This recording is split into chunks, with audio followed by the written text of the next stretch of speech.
National news this week when NBA superstar Russell Westbrook and a Utah Jazz fan had a pretty bad altercation. He got fined $25,000 and the fan got banned for life. Well, now Utah Jazz star Donovan Mitchell is doing something about it. He wants to address hate speech and bigotry in NBA arenas. We'll tell you what's going on. That, plus it's not your imagination. Turns out a new report shows that racism truly is a factor in traffic citations. And we show you a first look at the new show from the creators of Bojack Horseman. It's all coming up. This is Relevant Daily. Relevant Daily. Hey everyone, I'm Cameron Strang and welcome to Relevant HQ and welcome to Relevant Daily, where we bring you what you need to know at the intersection of faith and culture. Before we get into those stories, I want to tell you that today's episode is brought to you by our partners at World Vision and their upcoming Global 6K for Water. It's a one-day event where people from all over the world walk and run 6K, not 5, in their own neighborhoods to bring lasting clean water to children in need. When you walk or run World Vision's Global 6K for Water, you provide life-changing clean water to one person in need through your registration fee. So no matter where you walk or run, you'll be celebrating lives changed. The event takes place on May 4th, and our whole team at Relevant is running it, and we'd love for you to run it too. Learn more how you can get involved at worldvision6k.org. Do it now. May 4th, you got to get running, you got to get ready, and let's go change some lives. All right, to tell us about all those stories, please welcome our very own Tyler Huckabee. Hey Cameron, hey everybody. Hey Tyler, I noticed a couple changes. I'm sitting down. This is very exciting. And you're here at Relevant HQ. I see you somewhere else in the building. But before we get going, I just want to say happy birthday, man. It's not my birthday. Oh, really? I thought we had the same birthday. Sorry, it's a good night. It's a Michael Scott bit. It's March 15th. It's my birthday. Beware the Ides of March. Oh, thank you so much. All right.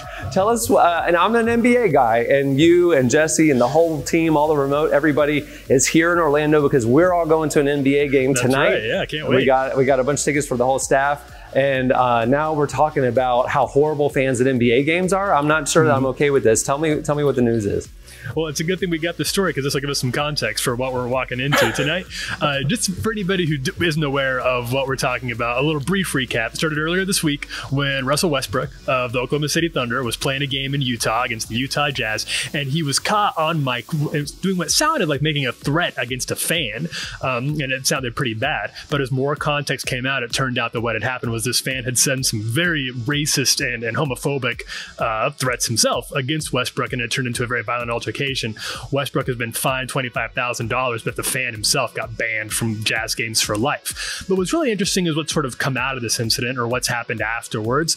A bunch of athletes, NBA players, and even players from other sports have come out and talked about their own stories with fans who've made derogatory remarks, sometimes racially charged, against them, mixing racism in with their actual taunts. One of the loudest, most vocal people to do this was Donovan Mitchell, who himself plays for the Jazz. He tweeted a 4-paragraph statement in which he said this isn't the first time this has happened. It's in fact happened in Utah before. He talked about his love for Utah, how disappointing it was, and how he wants to try to make a change. He wants to make a difference. He doesn't want this to be what characterizes his city. He doesn't want other sporting teams to be afraid of coming to play in Utah because of what they might hear from fans.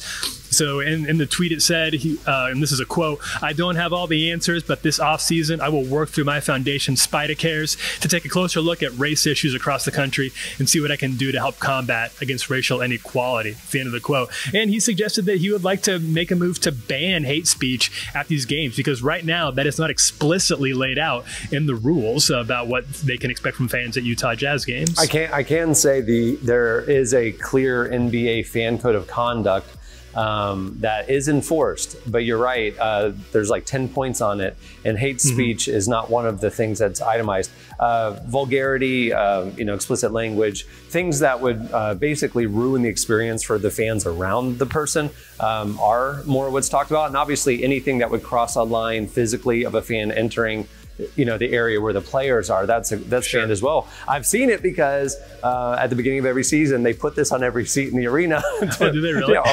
To make sure that we all are aware of where the line is. But this is big. Now, I can say I go to almost every NBA game here in Orlando, and I haven't heard it myself. We do heckle, we do taunt. It's more like air ball and the guys bad on defense sort of stuff. But I haven't heard the hate speech, but absolutely, it happens. I mean, at the beginning of the season, Kyrie Irving got fined for responding to a fan that crossed a line. I mean, it's happening more and more.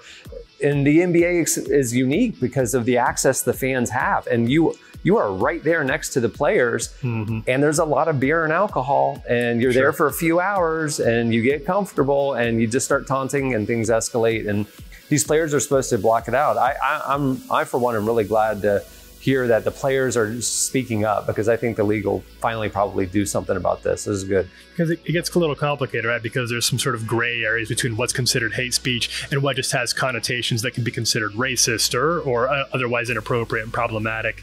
And those things aren't spelled out, and they're difficult to spell out. But with people like Mitchell taking actions, hopefully they can work a little harder making those sorts of rules explicit instead of implicit. Yeah, I think the key is like, it's almost like with online interactions and stuff, like people say things at games that they wouldn't say to this human in the real world, you know. And I think, you know, if somebody has racist tendencies, it can come out, you know. And I'm glad that the players are finally speaking up. I think change will happen. Tell us what's going on with this new study about traffic stops. Well, speaking of racism, it's not just in sporting events. It also happens on the road. Stanford this week released the most comprehensive study in American history on traffic stops and the role that racism plays in them. They analyzed 100 million stops starting in 2011 and going forward to about 2017. And they found that, yeah, racism does play a significant role in how often racial minorities are pulled over as opposed to white people. There were a few interesting points that were pulled out. We'll highlight just a few of them here. One big one, what they called the shade of darkness. The study found that the percentage of drivers pulled over who are racial minority drops between 5 and 10% after dark. Possibly because police can't tell what color the person driving the car is anymore after night, so they're less likely to pull somebody over based purely on their race.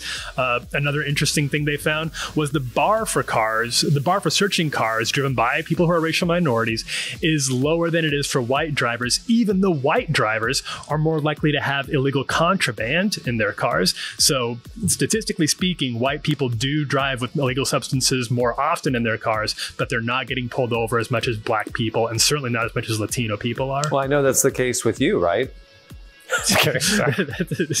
Yeah, you can't catch me on air. No way. Man, that's crazy. That is crazy. Yeah. So at least the stats are out there, and maybe law enforcement can actually acknowledge that this is a problem. And of course, the police who were interviewed in the write-up about this that was on NBC did say that they're aware that this is an issue. That there was a surprising amount of candor in the people that they talked to. They know this is a problem. They're aware of it. And it's obviously, this isn't just police officers. This is a lot of people have racial bias and implicit bias that they may not even be aware of. But these things get codified into systems, into the way that we operate and enforce the law.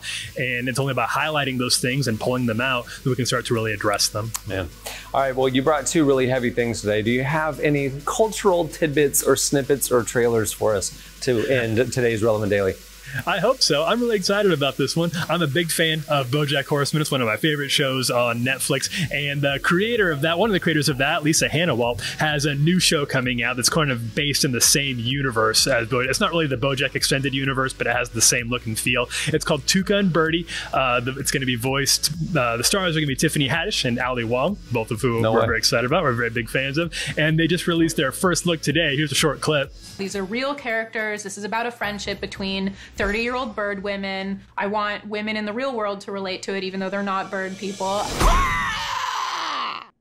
That's the alarm that sounds when no women have spoken out loud for 3 minutes. I can honestly say I've never seen Bojack Horseman. Yeah, I think you're missing something. It's always on my thing. It always recommends it. I'm like, I'm not in the mood to watch a cartoon right now. I've never been in the mood for it. There's nothing I can say. I sound like an insane person when I'm telling people that they need to watch it, because it is about a talking horse voiced by Will Arnett. And I get that that's not the easiest sell for everybody, but I laugh, I cry. The show moves me. I'm not kidding. I have wept. A grown man have cried tears at the Talking Horse show on Netflix. Oh my goodness. All right. Well, thanks a lot, man. Hey, keep following along all day long here at Relevant. Follow us on Twitter at Relevant, and also on Instagram and our Facebook page. But for the latest of what we're doing every day, all day, check out the homepage at relevantmagazine.com. Not only these updates and a lot more, but magazine features, web features, all of the latest audio and video content are right there above the fold, easy to find and access. Bookmark it and check it out every day. Well, for the birthday edition of Relevant Daily, I just want to say thanks to World Vision for making the episode possible. Remember, go over to worldvision6k.org and sign up for the World Vision 6K. It is coming up on May 4th, and the Relevant team is running it. You'll hear us talking about it on the Relevant podcast. We're really excited to be part of this. It's a great cause. I don't know if you know this, but World Vision is the #1 provider of clean water in Africa. All these, water.org and Charity Water, they partner with all these. World Vision is actually the #1 provider of clean water in Africa, and we want to support their efforts, and we want you to join us. So go check that out. All right, thanks for watching, everybody. Make sure to check us out here every weekday, Monday through Friday. We are an audio podcast. You can search for it wherever you get your podcasts, or you can subscribe and tune in where you're watching us right now. This is Relevant Daily. Relevant Daily.